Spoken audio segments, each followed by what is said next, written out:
traders, FX Pip Collector here. Today is Saturday, March 30th, and I'm going to be analyzing basically everything on this list from top to bottom. I'm just going to run through everything on the daily roadmap time frame, the time frame that I use for direction on all the sort of time frames for entries. Now, everything on this list I do analyze every single day, all the way from the top down, at least down to the 1 hour time frame for my premium members. If anybody is interested in joining my premium membership, the website is FXPipCollector.com. I am currently offering this membership for the very, very low price of $30 a month. It also comes with me sharing all my swing trades. Any swing trade that I do enter, I do share with the group with my stop loss.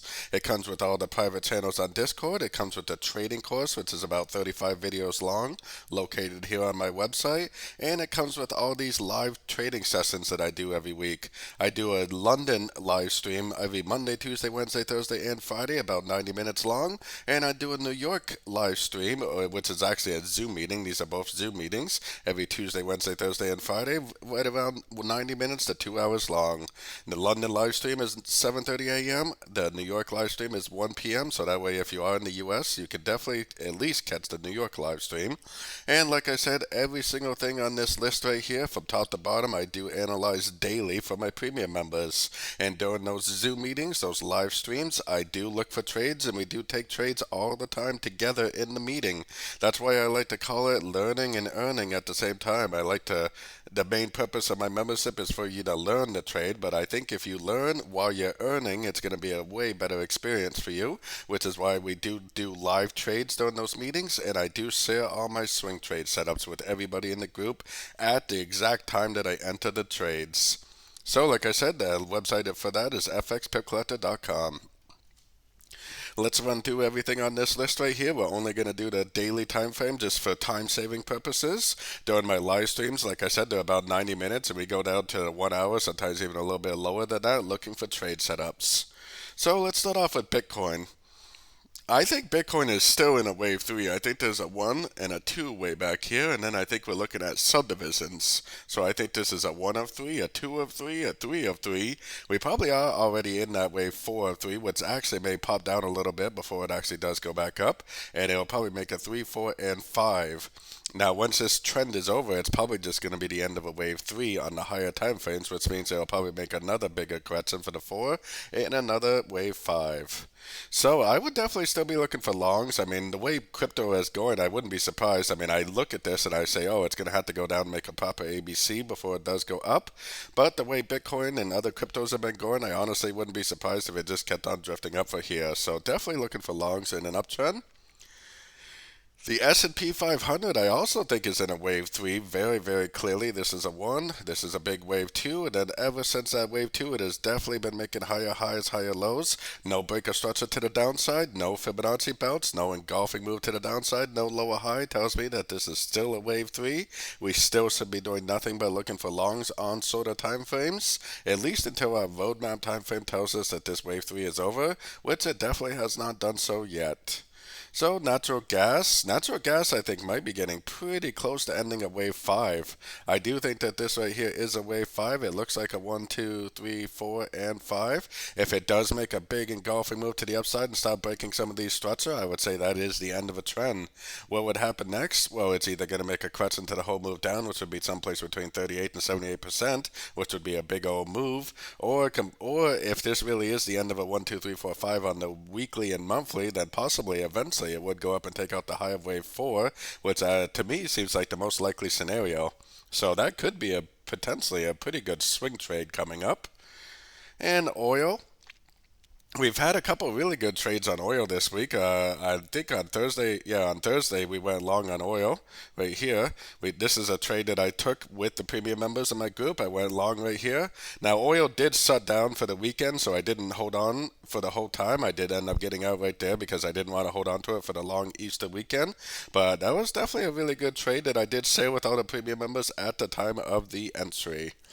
So definitely still in an uptrend. It still looks like it should be a crutch into this move down, but you know what? We're looking for longs on shorter time frames. So if it does continue to make that series of higher highs, higher lows, and just keeps on going up, that's definitely not going to affect my trading in a negative way at all. If I think this move up is a crutch into the downtrend, and I'm looking for longs on shorter time frames, I expect that it could go down at one of these fib levels, but it never breaks structure, never proves that the crutch is over, and I'd never start looking for shorts in a downtrend.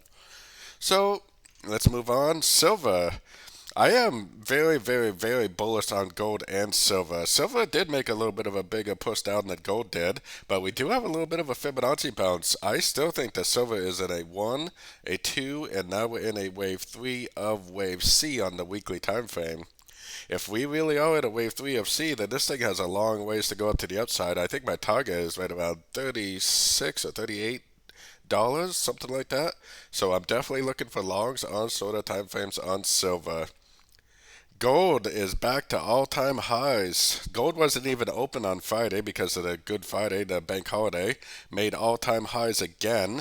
If you've seen my gold analysis videos that I do every single weekday, then you know I believe gold is in a wave 3 of 3. You also know that I think that gold will go up to at least the $2,500 area, maybe even higher than that. So for gold especially, because a wave 3 is supposed to be the strongest wave of a trend, so a wave 3 of 3 should be even extra strong. So for me, I would definitely be looking primarily only for longs and longs only at the end of pullbacks on short-term time frames. If this is a wave 3 of 3, which it's definitely acting like it is, this thing has a long ways to go to the upside. Moving on to some of these Forex pairs. So the Kiwi has been a very, very weak currency. For a while here, I was thinking that this could be a complete ABC correction right here, and that it actually may end up starting a downtrend for like a wave 5. Now, looking at all the Swiss pairs, I'm not really convinced that this is actually the case. I actually think it might actually go up more, maybe even take out this high before it actually does finish this wave 4 and go down for a wave 5. One of the most important things for me to see right now is that it's making a higher low, higher low. It might even make another higher low and just keep on going up until these higher roadmap time frames tell me that it's going down. I am definitely looking for longs on shorter time frames. KiwiCAD, another one that's been very weak to the downside. I think this is extremely clearly a 5-wave pattern down, wave A, 3 waves up, wave B. I think this is very clearly a 1, 2, 3 pattern, most likely a 3 of C. And it doesn't even necessarily have to stop here. It definitely could drift down more. It could even go all the way down to this lower channel trend line that I have right here. Eventually, it's going to have to make a 3, 4, and 5 and break structure to the upside, which once that happens, that will prove to me that the wave C is over. I still think it's likely to be a 1 and a 2, and eventually it's going to go up for a big, big wave 3. So moving on to the CAD Swiss. Like I said, I'm not really convinced that the Swiss pairs are actually over. Some of them do look like they are trying to make a correction, but I mean, there's no Fibonacci bounce, there's no lower high, there's no engulfing move. That tells me that I need to continue to look for longs until the higher time frames, like the daily and up, tell me otherwise, which they definitely have not done. So I am for sure looking for longs at the end of pullbacks. Aussie Kiwi is another one that has been an awesome one for us in the group. We've had some amazing trades on this thing, on this move up, and a very, very, very strong move to the outside. Like I said, any trade that I do take, I share with my premium members, and we took some amazing trades on the Aussie Kiwi over the last few weeks. We are sitting at a Fibonacci level. We do not have a break of structure. We do not have a lower high. I mean, we are at a Fibonacci level. Maybe it'll make a pullback from here. Maybe not. I don't really care either way because I will be looking for longs still at the end of pullbacks. Whether it makes a pullback, whether it doesn't really matter. When it does make a pullback, I'll be ready to go long for the continuation of the uptrend. Aussie Swiss, all the Swiss pairs for me are definitely still in an uptrend. I mean, yeah, they did make a lower high. They did make a little bit of a fib bounce, but I do think that this move down that we're seeing is probably just a correction to the uptrend. I'm definitely still very bullish. I still think it's going to probably take out this high and probably end up looking at least something like that. The 161.8 seems like a really likely target, maybe even the 178.6 to finish off what I think is a very likely to be a wave C.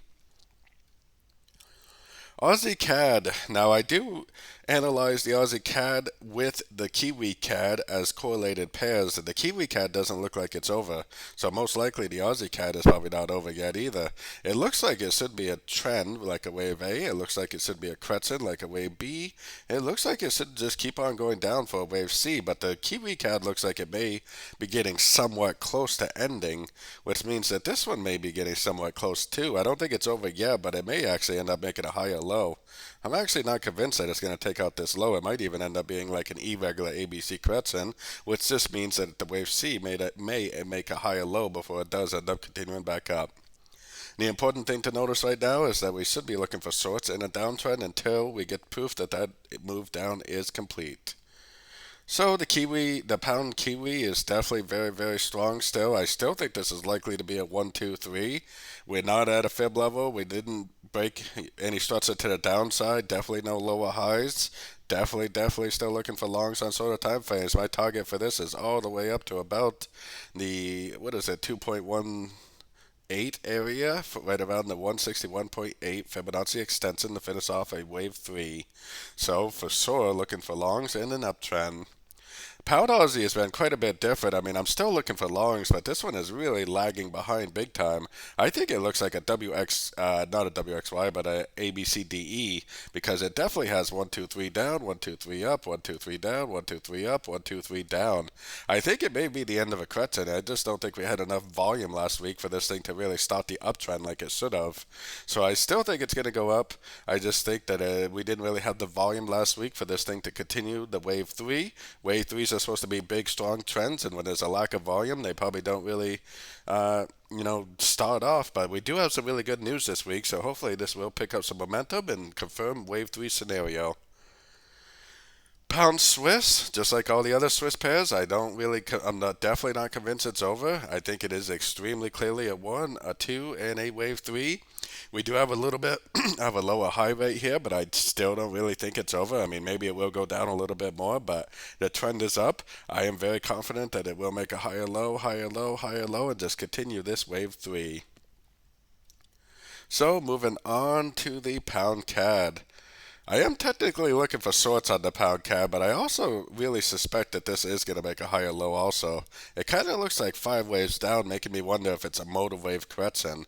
I am definitely looking for a fib bounce or break a structure to the upside for the continuation of the uptrend, but right now it is definitely making lower highs, lower highs, lower highs. We definitely should be looking for shorts on shorter time frames until this roadmap time frame gives us a nice Fibonacci bounce, preferably a break of structure to the upside, proving that the move down is over, and then we can start looking for longs in an uptrend again. Until then, I am looking for shorts on shorter time frames. The Euro Kiwi, very similar to the Pound Kiwi. I think it is in a wave 3. I think this is a 1. I think this is a 2. I think we're in a wave 3. It is kind of slowing down a little bit, so maybe it will make a little bit of a pullback. But even if it does, I still think it needs to go up, finish off a wave 3, eventually make a wave 4, and probably a wave 5. Probably at least take out these highs over here. So the Euro Kiwi and the Pound Kiwi definitely still very bullish. Just like the pound Aussie, the Euro Aussie is really struggling to make any move to the upside. This is the one that I think looks more like a WXY because it's 1, 2, 3 waves down, 1, 2, 3 waves up, 1, 2, 3 waves down. It's almost like a leading WXY because of how it's slanted up. I think there's a pretty good chance this is going to make a higher low and it's going to make its way up, probably take out the previous highs and make a nice little uptrend, most likely a wave 3. So the Euro Pound has been very sideways, but we've been trying to figure out for more than a week whether this really is the end of a wave C or whether we are still in a downtrend for a wave 3. It definitely did break structure and it did hold above structure a little bit, so I suspect this move down will make a higher low, and I think that it's going to go up to make this big old uptrend that we've been talking about, confirming the wave C scenario. We do have to be a little careful because, I mean, you could say that this is a rejection of structure, and if it is a rejection of structure, it could just keep on going down in a big old wave 3. Definitely not really clear on direction on this because of the fact that it's kind of in a sideways channel for probably more than 2 weeks. It did break out, which makes me think that it's going to make a higher low and keep going up, but you definitely want to be a little bit cautious. Direction is a little bit unknown on this one. I am definitely going to try to get long for the wave C scenario, but we'll see if that is what happens. Euro Swiss. The Euro Swiss definitely does look like it could be ending a wave 3, but if the other ones are not ending a wave 3, then this may not be the end of a wave 3 also. I think there's a good chance that this could make a higher low, and just keep on trending up also. The wave 3 of these Swiss pairs, the wave 3 scenario on the Swiss may not actually be over yet, and they may just keep on trending. So for now, definitely, I mean, I do have it as sorts because it did make a big engulfing move down, and it probably is going to make a, three-way pattern, but I would be cautious about sorts. I think the big money is still going to be made to the long side. So, moving on to the EuroCAD. EuroCAD definitely made a very strong move down. I still think this looks like an ABC though right here. I still think this is a 1. I still think this is an ABC of 2. That would make this right here 1. That would make this move down an ABC of 2. That means that it probably would bounce off a fib level and eventually end up continuing the uptrend. So I am definitely looking for sorts because we have no proof that this wave 2 is over, and it could even go down deeper. It could make a deeper correction. But once we do have proof that this is over, then I will definitely stop looking for sorts, and I will definitely start looking for logs again. So, moving on to the yen pairs. The yen pairs are all very, very, very correlated, which I think does kind of help a little bit trying to figure out what direction to trade in. They all look like they're going to go up again to me. I mean, this does look like three ways down. I'm not really convinced it's over yet. I think it's more likely it's going to go down more, at least to the 100 or maybe even the 123, before it does end up continuing up. So I am definitely looking for sorts, but if this higher roadmap time frame starts to show me that this correction is over, then I will switch it up and I will start looking for longs again. One of the most important things you need to realize about all the yen pairs is they're in about a 4-year uptrend. So the yen pairs have been in an uptrend for about 4 years now, and yeah, they have made some pretty significant pullbacks along the way. But the big money on the yen pairs has definitely been looking for longs over the past 4 years, 100%. So it is in a correction most likely. You could definitely continue to look for sorts, but you have to be aware that this is probably a correction to the uptrend, and eventually it will just keep trending up. Really, all the yen pairs are kind of the same story to me. I mean, they all kind of look like they may push down again, but they all look like the trend is up on the higher time frames, and they all look like the trend will continue up. So yes, you could be looking for sorts, but you have to keep in mind that you're most likely trading against a 4-year uptrend, which means that once this correction is over, once it makes probably a three-way pattern, it most likely will just keep on trending up. Kiwi yen, very, very weak, mostly because of the Kiwi. Definitely does already have 3 waves down, but we don't really have a breaker structure. We don't really have a higher low or anything like that, or no engulfing move, so I definitely would still be looking for sorts. It may be more likely to go down all the way to the 100% before it actually does go up. If it does prove that this 61% is the area that it holds, which is definitely ways of knowing whether this is the end of a wave C, especially on a little bit of a shorter time frame, you can definitely learn to read the markets if you know how. Right now, the trend is definitely down, so I would definitely be looking for sorts, but just like the other yen pairs, I realize that this is very likely to be a correction to the uptrend. And the Aussie yen, pretty much same story. That's why I said that the yen's pretty much the same story across the board. They all look like 3 waves down. They all look like they could just keep on trending up. I am looking for sorts because there's no proof that the downtrend is over yet, and it may just drift down a little bit more before it does go up. But I am looking for sorts, but I do trade much differently when I'm counter trend trading, and I do realize that pretty much at any point these could reverse and just keep on trending up because they are in a 4-year uptrend. Pound yen, same type of thing. The yen was actually very, very, very sideways last week. It didn't really do a whole lot. I still think it needs to go down a little bit before it goes up, so I am looking for sorts. But like all the other yen pairs, I'm a little bit cautious because I realize that we are in a big, big uptrend on the weekly and monthly time frames. Euro yen, same type of thing. I mean, I'm not really convinced that the move down is over. It's probably more likely to go down to at least 100% level before it does go back up. So I am looking for sorts cautiously because I realize that I am most likely in a correction to the uptrend. And the dollar yen. The dollar yen is pretty much as sideways can be over the last week or so. Actually, probably almost 2 weeks, but We are at a Fibonacci level. We do have a little bit of a nice five-way pattern on the shorter time frames. It does kind of seem to me more likely like it will go down, but I am definitely looking for longs because we don't have an engulfing move to the downside. We don't have a breaker structure. We do have a little teeny bit of a Fibonacci bounce, but that's definitely not enough for me. I do suspect that it might go down, but I definitely would be looking for longs in an uptrend on shorter time frames. So moving on to the U.S. dollar pairs, what's a dollar yen is a dollar pair, but I always consider the dollar yen more of a yen pair. It definitely correlates way, way, way more to the yen pairs than it does the dollar pairs. So moving on to the US dollar Swiss. Now, one thing before I start off, like I said, I just want to remind people that every single day, every single weekday, I analyze every single one of these pairs, full top-down analysis, at least down to the 1 hour time frame during my Zoom meetings that I do.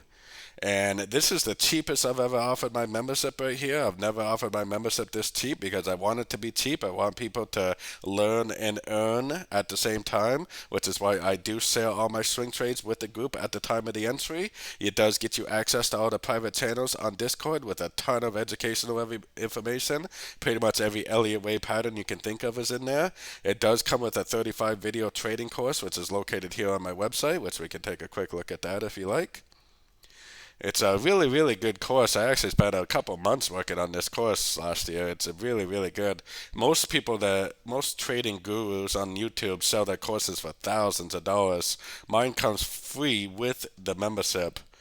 So definitely a good deal. Like I said, I do these live meetings every Monday, Tuesday, Wednesday, Thursday, Friday, and every Tuesday, Wednesday, Thursday, Friday, I do a New York live stream. So we look for trades during these meetings. We do live trading during these meetings. One thing I really do have to tell everybody is I'm not a scalper. You're never going to find me on like the 5 minute, 1 minute, or even 15-minute time frames looking for entries. I am definitely more of a swing trader. And I do share all my swing trades with the group at the time of entry. So if you do join my membership, just be aware I like to be very comprehensive with people that I am not a scalper. You're not going to be finding me on the 1 minute time frame looking for entries all day long, that's for sure. So anyways, let's move on to the US dollar Swiss. Just like all the other Swiss pairs, we do have a little bit of a fib bounce, but we don't have an engulfing move. We don't have a breaker structure. We don't have a lower high, telling me that I should still be looking for short longs. There's definitely no reason to switch up to shorts yet. I actually think this might even go up and touch these highs over here before it actually does go down. So I'm still pretty bullish on all the Swiss pairs. Definitely still looking for longs on shorter time frames. And the US dollar Canadian, I mean, it definitely did make a pretty big push down, but it didn't even engulf the previous bullish candle. So no engulfing candle, no lower high. We do have a Fibonacci bounce, but I still think it needs to go up. Probably at least to this 100%. Probably take out the highs of wave 4 before we have the end of what I think is a 1, a 2, and then eventually go down for a big old wave 3. So I'm definitely still looking for longs. I think we could be getting close to ending this wave 2. But when I say close, it still may be several weeks before. Because I'm talking close on the daily, which could be anywhere from, 5 candles to maybe 20 candles. Daily time frame candles, that is. So definitely still looking for longs. The Kiwi dollar actually seems like one of the clearer ones out of the dollar pairs because, I mean, it looks extremely clear that this is a wave A. I think this is just basically a 5-wave correction, A, B, C, D, E, basically, B. And then this is a downtrend. If this thing makes an impulsive move up, makes a break a structure, then that's the end of a wave C, probably the end of a 1, probably the end of a 2, and then probably the continuation of the uptrend for a wave 3. We do not have that break a structure. We do not have a higher low. We do not have an engulfing move to the upside, so I'm still looking for shorts until we have proof that this wave 2 is over, which we definitely don't yet. There is definitely ways of knowing when a wave 2 is over, and if you join my membership, then you're probably going to learn how to tell when a wave 2 is over because you can definitely tell how to read the markets for sure. So anyways, moving on to the Aussie dollar. I mean, the Aussie dollar is very, very similar to the Kiwi dollar. I still think this is a wave A. I still think this is a wave B. Yeah, I mean, I don't know. I mean, this could make a higher low. I mean, it could possibly be an irregular wave C, and it possibly could make a higher low and just keep going up. For now, I'm definitely looking for shorts because we don't have a break of starts to the upside. We don't have an engulfing move to the upside. We don't have really anything at all telling us that the trend is up on our roadmap timeframes yet, and it may very well just keep on drifting down. So until we have proof that these corrections, these wave C trends are actually over, I'm definitely looking for shorts. When we get that proof, then I will let everybody in my group know that we're done looking for shorts and we're going to start looking for longs again. And the next move up should be a wave 3, so that should be a very, very good opportunity to maybe even build a position to the long side. And the pound dollar. I mean, the pound dollar kind of looks like it's maybe even making like an expanding triangle or something. I still think this is a wave one. I still think this is 1, 2, 3, 4, 5, like a leading diagonal wave A. I still think this is like a big old wave B. It's a higher high wave B, which is why I'm calling it an expanding triangle. It could end up being a running triangle, but I don't really think it fits. I think it's more likely that this is going to go down to one of these lower fib levels, which is going to be an expanding triangle, and then it's going to continue up. Probably even take out the lower wave 4. So a 1, ABC, expanding triangle wave 2, and eventually back up for a wave 3. So definitely still looking for shorts and a downtrend on that one. And the euro dollar, which is pretty much everybody's favorite pair, it seems like, definitely still in a downtrend here. Wave A, definitely still 3 waves up. Wave B.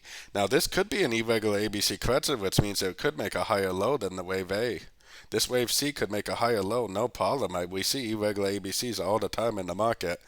But I don't really think it's over yet. I still think it needs to drift down. A normal ABC does take out the low of wave A, so it might even drift down quite a bit more.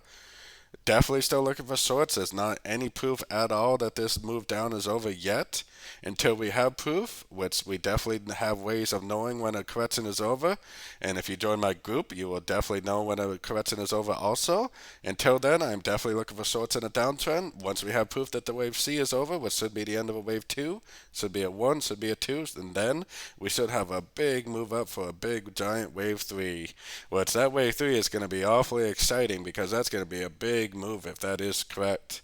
And I'll probably end up trying to build a position to the long side, and it's probably going to be an extremely profitable trade that potentially we hold on to for weeks and weeks. So definitely looking forward to this wave 3 scenario on the dollar pairs if that is how it plays out.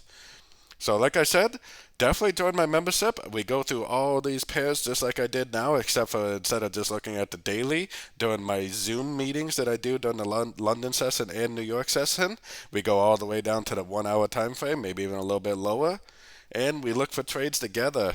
We do all kinds of trades together as a group. Like I said, that's why I like to call it learning and earning at the same time, because of my main focus for you is I want you to learn how to trade. But while you're learning how to trade, you can follow some of my trades, some of my swing trades, or some of the trades that I take during the Zoom meetings, and you can earn while you learn. That's why one of my favorite things to do is learn and earn at the same time. I am constantly learning and earning at the same time because the market will show me whether, whether you're in this type of scenario, whether you're looking at an A or a 1, a B or a 2, or a 3 or a C. We constantly enter trades without knowing whether it's going to be a 3 or a C, and we'll learn and earn at the same time whether it's a 3 or a C. Those are my favorite trades to take because nothing is better than learning and earning at the same time. So definitely check this out. The website is fxpipcollector.com. Pretty easy to remember. It is $30 a month. It's a monthly membership. I am not a scalper. I am definitely more of a day trader / swing trader. But for me, I think that most people do have full-time jobs. It's not like most people, don't have jobs. So I think that most people should be swing trading or day trading at least. If you have a full-time job, I mean, thinking that you can scalp with a full-time job is pretty delusional in a ways. So I think that my trading system is definitely more, leaning towards people with full-time jobs, with families and stuff like that, because you can have a full-time job, you can have a family, and you can still swing trade at the same time and build capital to the point where someday you can have you can quit your job and just trade for a living. So definitely check out this membership. It's an awesome deal. We have over 100 members already, so definitely check it out. It's a really, really great community of traders willing to help each other out. So I hope everybody enjoys their weekend. Happy Easter if you do celebrate Easter. Easter is tomorrow. Do remember that Monday is a bank holiday for most people in the world. So Monday may be a little bit slow. The US is definitely open on Monday because they don't take a bank holiday on Monday for Easter. And we do have non-farm payroll this week on Friday, so that should be very interesting. Non-farm payroll is one of my favorite news events to trade down here on Friday. So I think we're going to have a really good week this week. Last week was very, very slow, but we still had a really good week in the membership. I was going into the week kind of expecting to have a very slow week, not really enter a lot of trades, but we did have some pretty good trades last week. Had some pretty good profits, so I was very, very happy with last week. And like I said, any trades that I do take, I do share with the members in the group, so you can follow along with my trades. You can earn at the same time that you're learning to trade. So have a good weekend, and as always, happy trading and good luck to everybody.